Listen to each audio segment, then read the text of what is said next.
Hello everyone, কেমন আছো তোমরা সবাই? আশা করি সবাই ভালো আছো। আজকে আমি করব কদবেল মাখা। এই ভিডিওটা ধরতে গেলে আমার গ্যালারিতে অনেক দিন ধরে পড়েছিল, তার থেকে এই ভিডিওটা পোস্ট করলাম। আসলে আমি অনেকটা অলস টাইপের, আমি ভুলেই গিয়েছিলাম যে এটা আমি পোস্ট করতেই ভুলে গেছি। তো যাই হোক, আমি এখানে কদবেল, লবণ, দুটো লঙ্কা, চিনি, একটা বাটি আর একটা চামচ নিয়ে নিয়েছি। এখন আমি কদবেলটাকে ফাটিয়ে নেব। আর এখন তোমাদের একটা কথা বলি, তোমাদের কার কার ভালো লাগে কদবেল মাখা তারা কমেন্টে জানিয়ে যেও।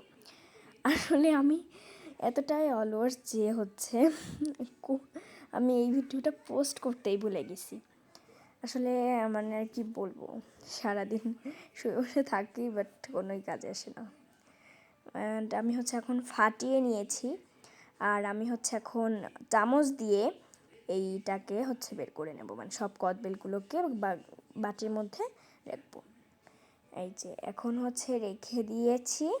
এখন আমি এর একটু মানে নরম করে নিচ্ছি, হাওয়া লেগে একটু শক্ত শক্ত টাইপের হয়ে গিয়েছিল। এটা কাঁচা ছিল। অ্যান্ড আমি এখন দেবো লবণ।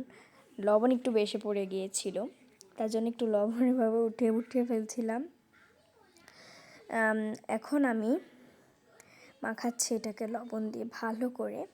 অনেকে দেখেছি লবণ, চিনি অ্যান্ড মরিচ দিয়ে তারপরে মাখায়, বাট আমি একটু আলাদা টাইপের। আমি এখন লঙ্কা দেবো, লঙ্কাটার বোটা ছাড়িয়ে একটা লঙ্কায় দেবো, কারণ লঙ্কা ছিল ভীষণ পরিমাণে ঝাল। এত পরিমাণে ঝাল ছিল, তার জন্য একটাই দিয়েছিলাম। এখন আমি এটাতে দেব চিনি। তো এটা বড় ব্লগ হওয়ার কারণে আমি আলতু ফালতু ভিডিও অনেক ক্লিক নিয়েছি এই জন্য।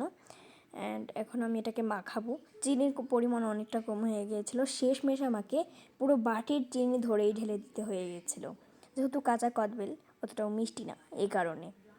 এইভাবে আমি আর একটু চিনি দিয়ে টেস্ট করলাম, একটু মাখিয়ে টেস্ট করব। এভাবে আমি মাখাতে থাকলাম আর কি। আমার এত ঘন ভালো লাগে না, বাট আমার ভালোই লাগে। কদবেল মাখাটা জাস্ট ভালোই ছিল। আজকের মতো টাটা।